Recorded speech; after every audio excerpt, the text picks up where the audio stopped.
Hello दोस्तों।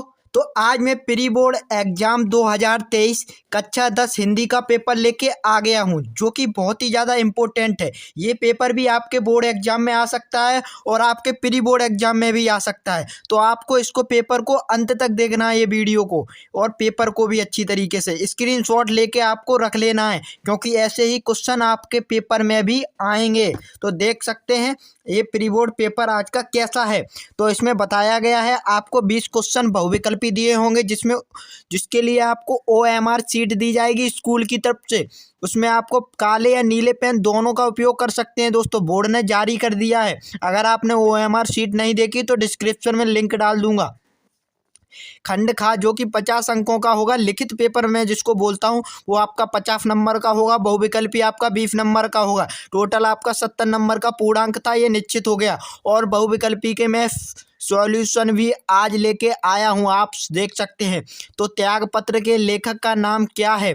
तो त्यागपत्र के लेखक का नाम है जैनेन्द्र कुमार। दोस्तों, ये दूसरा क्वेश्चन आपके लिए दिया है कि आप हाई स्कूल में पढ़ रहे हो तो कुछ तो जानते हो तो इसका आंसर आपको कमेंट में लिखना ना भूलें, कमेंट में जरूर लिखें। तो क्वेश्चन नंबर तीसरा है, शुल्क युग के गद्यकार हैं गुलाब राय। ठीक है दोस्तों। अतीत के चलचित्र रचना है संस्मरण, यानी कि ये किसकी रचना है? अतीत के चलचित्र महादेवी वर्मा की है।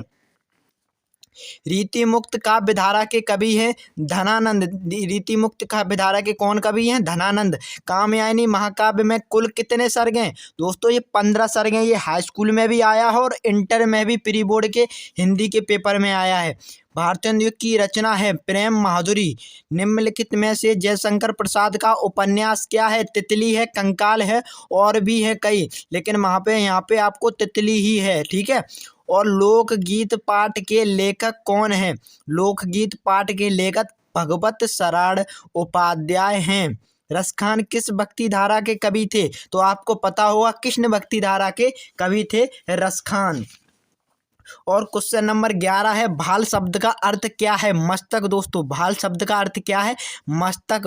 वाराणसी नगरीय कस्य नद कूल स्थित, मतलब वाराणसी किस नदी के किनारे स्थित है? तो आपको पता है कि गंगा नदी के किनारे स्थित है। तो अपवाद में उपसर्ग है, अपवाद में उपसर्ग है अप। ठीक है दोस्तों, अप उसके बाद ही बाद आया है उपसर्ग। अब अगर आपने वीडियो नहीं देखा है तो आप देख लीजिए, हमारे चैनल पर डली हुई है। निम्नलिखित में से किस में प्रत्यय का प्रयोग होता है? विकल्प में प्रत्यय का प्रयोग हुआ है। अगर आपने प्रत्यय की वीडियो नहीं देखी है, ये भी आप देख सकते हैं, जाके चैनल पर डली हुई है हिंदी वाली प्लेलिस्ट में। तिरंगा में समास बताइए। तिरंगा में हमेशा समास होता है जिसमें गिनतियाँ आ रही हो, 3 तिरंगा हो रहा है ना, 3 4 पाई और भी कई हैं, तो जिसमें गिनती आ रही हो वो हमेशा दीर्घ समास होगा। क्या होगा? दीर्घ समास। इसका बी ऑप्शन सही है। काक का तद्भव शब्द लिखिए। कौवा। काक यानी कौवा। धरती का पर्यायवाची शब्द है सरसी। धरती का पर्यायवाची शब्द है सरसी।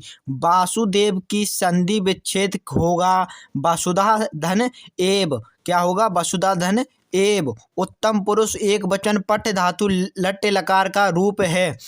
आपको इसका आंसर कमेंट में लिखना है। मात्र आपको 20 में से 2 क्वेश्चन दिए हैं, जिसमें मैंने 18 सॉल्व कराए हैं, तो कमेंट में लिखना ना भूलें। ठीक है। हिंदी शब्द के पंचमी विभक्ति बहुवचन का रूप है नधो। ठीक है।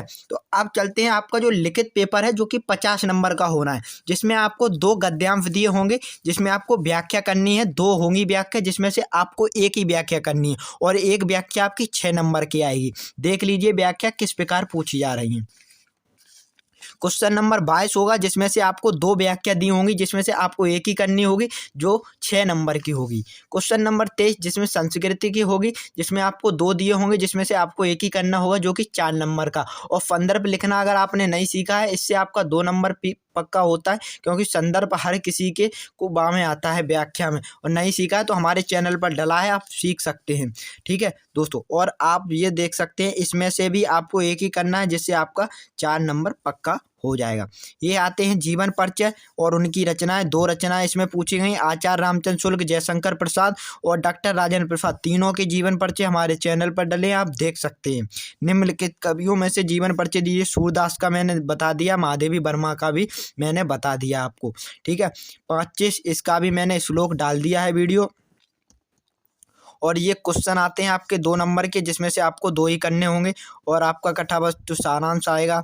ठीक है दोस्तों, और नायिका का चरित्र जो आपकी में नायिका है, हास्यरस करो रस की परिभाषा डाल दी है, रोला सोटा की डाल दी, रूपक उत्प्रेक्ष अलंकार की डाल दी है, और निम्नलिखित में से संस्कृत अनुवाद ये आप कर ही सकते हैं। और आपका ये है निबंध जो कि 6 नंबर का आता है, बहुत ही ज़्यादा इंपॉर्टेंट है। स्वच्छ भारत अभियान और पर्यावरण प्रदूषण पर हर साल आता है। मैंने इंपॉर्टेंट निबंध का एक वीडियो बनाया है, आप उसको भी देख सकते हैं। तो दोस्तों वीडियो अगर आपको मेरा अच्छा लगा तो एक बार लाइक शेयर सब्सक्राइब जरूर ठोकें।